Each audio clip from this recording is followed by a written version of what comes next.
Hi, welcome to my channel. I hope you're well. Today, I thought I would step through the creation of a simple game, something doable for a complete beginner to Python. Further, this should only take about 15 minutes or so to complete. The simplest game I could think of was a guess my number game. As the title suggests, the object of this very simple game is to guess a number in as few turns as possible. I will first present the general idea for the game and implement what I think of as the minimum viable code. Then I will run the program to make sure everything works. Finally, we will take one last pass over the code and handle incorrect user input. Let's get started. The idea. The first thing the program does is pick a number between 1 and 20. Naturally, you can make the range whatever you like. The greater the range, the more difficult the task, and on average, the more turns will be needed to guess the number. First of all, the player is prompted to guess which number the computer picked. Eventually, the program will inform the user whether their guess is equal to, less than, or greater than the number the program chose. The number of guesses the player makes are incremented each time. The game will continue until the player correctly guesses the number. At the end of the video, I'll make suggestions regarding how to extend the game. 2. Minimum viable code. Perhaps we all think of this a bit differently, but to me, a minimum viable product means that my program implements the simplest version of the game that still reflects what is essential to the particular game I'm working on. In this case, what I think of the minimal viable product, or maybe minimum viable code, is a game that implements all or most of the things that I just listed in step 1.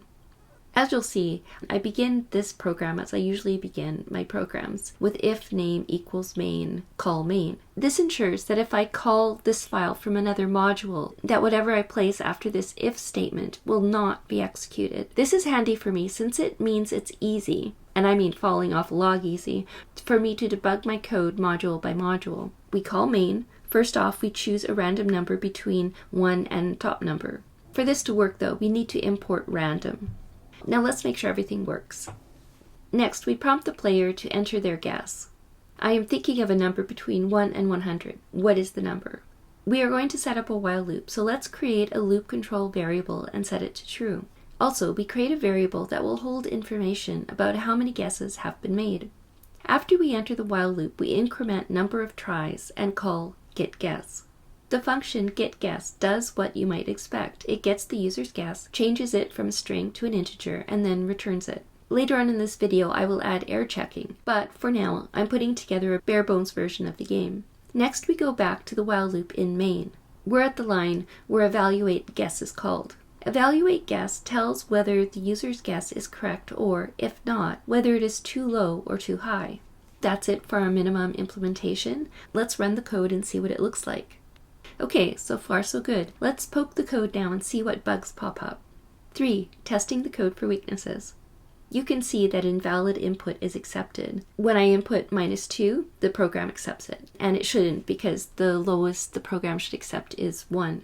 We input 25 and the program accepts it, which is an error because the program is guessing a number between 1 and 20, so 25 is an impossible value. We also input a random string of characters, and the program accepts this as well, but an error is generated. I've also typed in quit, and quit naturally crashes the program as well, since we've just seen that a string does crash the program. But again, this is something I would like to avoid, because I would like quit to cause the program to end. 4. Making our code robust. Now, let's make our code more robust, and first implement what I call a goodbye function. For this to work, I will have to import sys. First, print out a message. You can put anything you like here. I went with goodbye, thanks for playing. Basic and to the point. I'll call this function from the main function right after we leave the while loop. Next, let's make sure that the program will not accept input that is invalid. I do this by creating a function isValid. If the input isn't valid, the while loop will not exit. And notice that it won't be valid the first time around, since I've set user guess to an empty string.